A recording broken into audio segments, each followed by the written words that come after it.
Hello there again, and welcome back to Ultra Addiction. I'm Chris, and we're going to just get into a kind of a brief chat about group running and supporting your local. First, when we're training, we all know by now, or at least we should know by now, that group running is a very, very good thing for us. We find just lots of camaraderie there, but also on another level is we push ourselves to be a little bit better when we're running in a group. And that's just how it goes. So it's good to get out do workouts by yourself, go for your nice long runs and everything. And it's very good for you. And that's just how it goes. It's good for your mentality, everything for solo. But there's something to be said about running in a group.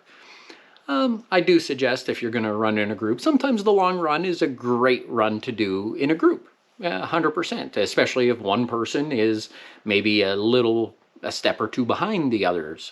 That will definitely help them, and it'll help the others to know that, hey, we're helping, we're giving back. So definitely get your group runs in. I've heard this before, and I've had it myself, is sometimes it can be intimidating or hard to find people to run with because we're worried about, oh, well, what's your pace going to be? And we're trying to get, okay, we're going to be within 15 seconds of each other. Don't worry that much. Getting out and doing it with somebody is better. As for finding somebody, this is where it gets into support local, support your communities. I try to race more local in a year than I race anything else, than I go on trips for races or anything like that. I like to support my local run communities. And just like any city, there's going to be your kind of beginner communities. In our city, we have a great weekly group run put on by Running Room that offers a very vast difference of abilities, but yet people keep showing up. That's great. That's great to hear and see and everything. And they're not alone. There are other cities that have group runs like that, and we have multiples in this city. You go up to Saskatoon, a couple hours away. There's a great fellow up there that actually put together a spreadsheet, and I tell you, every day of the week, there's at least one run group going. Just show up. You're going to be welcomed. It's a community. You're going to be welcomed. Obviously do a little bit of research. If you're, used to doing your long runs at 4.5 minutes a kilometer, maybe going to the group that's going to run 6.5 minutes isn't what's best. So do a little bit of research, maybe get in touch with whoever is organizing, ask some questions, find a group that's close. Don't be too picky, find a group that's close. But always look within your community and don't stick to one part of the community. There's multiples. We have a lot of different ones in our city, a lot of different groups. You'll see them out. There might be a group of 5, a group of 8. There might be bigger groups, smaller groups. It doesn't matter.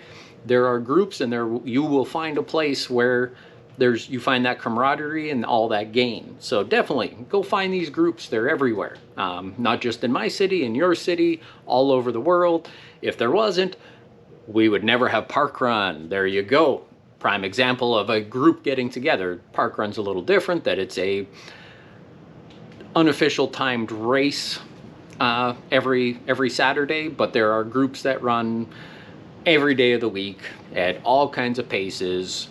Some will do hills on their stuff. It all depends on the organizer. And if you're lacking something in your area, be the person to create it. Be the person to create it. It's that simple. Now, you can set the runs, and you're going to have people coming out and trying it out. I myself do need to do a better job of joining different groups, not staying with just one group. And I've recently made changes to do more of that and everything. Some may know I also recently went on my own as a run coach. You can find me on ultraaddiction.com.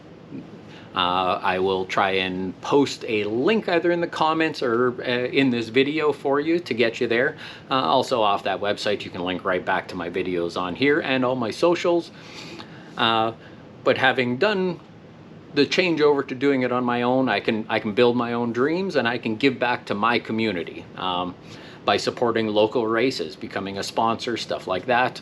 And no matter what level you're at, you can always find something for yourself in the communities, and you can find things to give back to the communities.